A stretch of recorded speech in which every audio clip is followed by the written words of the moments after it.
Assalamualaikum dosto. It's been a very long time. I haven't uploaded any video on my YouTube channel and I was not at all active also.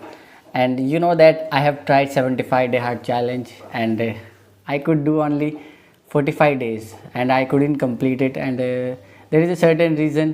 I'm not gonna tell or make any excuses. It's simple that I failed 75 day hard challenge. सो कोई बात नहीं, इंसान होता है life में, हर किसी को failures आते हैं।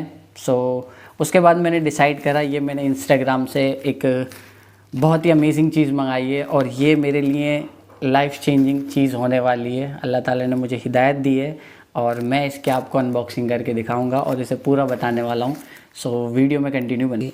हमें अहमद बुक स्टोर की तरफ से मिला हुआ है, तो अब मैं इसकी अनबॉक्सिंग करके आपको दिखाने वाला हूँ। इसके अंदर एक कुरान पाक है। तो ये जो मैंने है ना इंस्टाग्राम से मंगाया था, ये कुरान पाक है। इसमें क्या है कि ये रोमन इंग्लिश में है। इसमें मतलब कि ये कुरान शरीफ है प्लस इसका ट्रांसलेशन किया गया है रोमन इंग्लिश में, और उसके बाद मतलब कि तफसीर भी है इसके अंदर।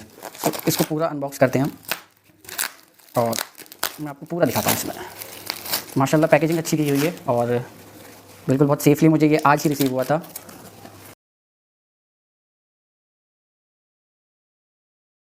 तो माशाल्लाह ये कुरान पाक था जो हमने मंगाया था। ये आसान तर्जुमा कुरान है। सो कुरान शरीफ को पढ़ना चाहिए बेशक, लेकिन अगर ये हमने बिना समझ की अगर इसको नहीं पढ़ा तो फिर इसका क्या फ़ायदा। एक सब रमज़ान में कुरान शरीफ पढ़ते हैं, ठीक है। सो मैंने भी ये डिसाइड करा कि मुझे कुरान शरीफ पढ़ना है, लेकिन उसकी तफसीर के साथ पढ़ना है। अगर हमें कुरान शरीफ समझ में ही नहीं आया तो फिर क्या फ़ायदा। ये अल्लाह ताला की किताब है, अगर आप नाजिल की, मतलब ये जितनी भी बातें इसमें कही गई हैं सब अल्लाह ताला की तरफ से। सो हमें इसको पढ़ना ज़रूर चाहिए, हर एक मुसलमान को इसके बारे में पढ़ना चाहिए और समझना चाहिए। तो वही ट्रांसलेशन है। ये है वो कुरान पाक जो मैंने इंस्टाग्राम से मंगाया था, आसान कुरान तर्जुमा है ये। और इसका जो ट्रांसलेशन है ये उर्दू स्क्रिप्ट में है, रोमन स्क्रिप्ट में लिखा हुआ है। इसके जो ऑथर है जिन्होंने लिखा है मुफ्ती मोहम्मद तकी उस्मानी साहब का है। सो एक फ़ैक्ट है कि कुरान पाक दुनिया में सबसे ज़्यादा पढ़े जाने वाली जो किताब है वो ये कुरान शरीफ है माशाल्लाह। लेकिन इसका एक रिवर्स भी है, एक ऑपोजिट भी है कि दुनिया में सबसे ज़्यादा ना समझ के पढ़े जाने वाली किताब भी कुरान पाक है। अब इस माह रमज़ान में, मुक़द्दस रमज़ान में सब लोग कुरान पाक पढ़ते हैं माशाल्लाह, अच्छी बात है, लेकिन उसका क्या फ़ायदा हम उसको तर्जमे के साथ ही अगर नहीं पढ़ें। जो अल्लाह ताला ने अब कुरान शरीफ में इरशाद फरमाया है, अगर उसको ट्रांसलेशन करके उसको ही समझ के नहीं पढ़ा तो क्या फ़ायदा। तो अल्लाह ने मुझे हिदायत दी और मैंने सोचा कि मैं भी कुरान शरीफ पढ़ूँगा, और लेकिन विद तर्जुमे के साथ पढ़ूँगा, तफसीर के साथ पढ़ूँगा। सो इसमें पूरा मतलब आयत भी दी गई है, उसका ट्रांसलेशन भी किया गया है और उसका तर्जुमा भी किया गया है रोमन इंग्लिश उर्दू में। तो हर किसी इंसान को समझ सकता है। अब जिनको अरबी पढ़ना भी नहीं आता वो भी इस कुरान शरीफ को पढ़ सकते हैं और समझ सकते हैं कि दरअसल कुरान शरीफ कहता क्या है। क्योंकि मैं बताऊं कि मैंने बहुत सारी यहूदियों की किताब पढ़ी, the secret, the power of subconscious mind, think and rich grow, और बहुत सारी मैं किताबें पढ़ता था। फिर मेरे माइंड में ऐसे हिट करा कि मैं इन यहूदियों की किताबें पढ़ रहा हूँ, राइट। मतलब कि और जो दुनिया में सबसे बेहतरीन इंसान थे, जो सबसे the best man ever in the world, वो अपने हुजूर सल्लल्लाहु अलैहि वसल्लम है। सो उनके बारे में क्यों नहीं पढ़ा जाए, उनकी सीरत मुस्तफ़ा के बारे में क्यों नहीं पढ़ा जाए। और दुनिया में जो सबसे बेहतरीन किताब है वो कुरान पाक है।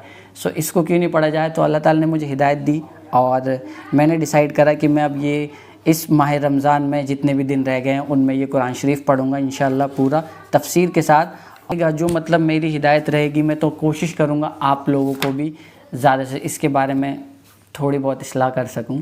और पहले ही पारे में ये अस्माउल हुस्ना मिल जाएंगे जो अल्लाह ताला के 99 नेम्स हैं, वो सारे यहाँ पर नेम भी हैं ये।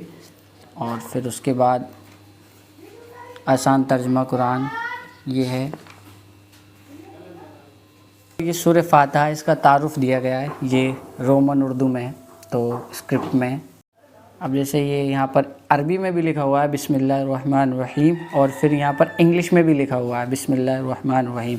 अब इसका ट्रांसलेशन भी है, तमाम तारीफ़ें अल्लाह की हैं जो तमाम जहानों का परवरदिगार है। अब उसका फिर यहाँ पर तफसीर भी दी गई है, तो इसे बहुत आसानी से हम समझ सकते हैं इसकी तफसीर। सो इंशाल्लाह मैं अब ये पढ़ूँगा और आप लोगों से भी मेरी यही रिक्वेस्ट रहेगी कि अगर जो लोग भी ये कुरान पाक को अगर पढ़ना चाहें वो ज़रूर पढ़ें इसे, और मैं इसका लिंक आपको डिस्क्रिप्शन में दे दूँगा। सो आप वहाँ से ये कुरान पाक मंगवा सकते हैं और इस रमज़ान में पढ़ सकते हैं। कोशिश करें थोड़ा ही पढ़ें कुरान पाक, लेकिन समझ के पढ़ें। समझे इस कुरान पाक को कि अल्लाह ताला ने ये कुरान शरीफ हमारे हुज़ूर सल्लल्लाहु अलैहि वसल्लम के ऊपर नाजिल किया था, क्यों किया था, क्या वजह थी, इसके अंदर ऐसी क्या चीज़ें हैं, ये इंसान की दुनिया और आखिरत दोनों चेंज कर सकती है। तो हम सब मुसलमानों को चाहिए कि कुरान शरीफ को पढ़ें, उसके तर्जुमे के साथ पढ़ें, उसको समझ के पढ़ें और उससे सीख हासिल करें, हिदायत हासिल करें। मेरा यही मोटिव था और इंशाल्लाह इस वीडियो में इतना ही। मुझे यही बताना था आप सब लोगों को। मैं इंशाल्लाह अब इसको पढ़ूँगा और इससे हिदायत हासिल करूँगा, और यही था। अगर आप लोगों से भी मेरा ये रिक्वेस्ट रहेगा कि जो लोग भी कुरान शरीफ पढ़ रहे हैं इस रमज़ान में, तो जो आप 3-3 4-4 लोग कुरान शरीफ पढ़ते हैं तो उसका क्या फ़ायदा, मतलब कि सवाब मिलेगा, लेकिन उसको समझ के पढ़ना ज़रूरी है। मतलब कि हम उसे समझेंगे नहीं तो फिर इतनी अगर आप ये थोड़ा सा भी अगर थोड़ा सोचेंगे ना कि ये जो कुरान शरीफ है ये अल्लाह ताला ने हुज़ूर सल्लल्लाहु अलैहि वसल्लम के ऊपर नाजिल करी, तो अल्लाह ताला की कही हुई बात है, उसे हमें समझ के उस पर अमल करना चाहिए। बहुत डीप बात है। सो वही है, अल्लाह ने मुझे हिदायत दी और मैं अब इस कुरान शरीफ को पढ़ूँगा। सो आप लोगों से भी रिक्वेस्ट रहेगी कि जो भाई भी अगर कुरान शरीफ पढ़ना है तो उसको ट्रांसलेशन के साथ पढ़ें, और जो लोग भी अगर फिक्शन नॉन फिक्शंस बुक पढ़ते हैं, सो मैं तो यही रेकमेंड करूँगा, मुसलमान भाई हैं, कि या तो सबसे पहले अगर कोई बुक पढ़े तो सीरत मुस्तफ़ा हुज़ूर सल्लल्लाहु अलैहि वसल्लम के ऊपर पढ़े या कुरान शरीफ पढ़े, जो जैसे मैं पहले पढ़ता था, अब मैंने खैर छोड़ दिया है। सो यही है, इस वीडियो में इतना ही। Thank you for watching. अल्लाह हाफ़िज़।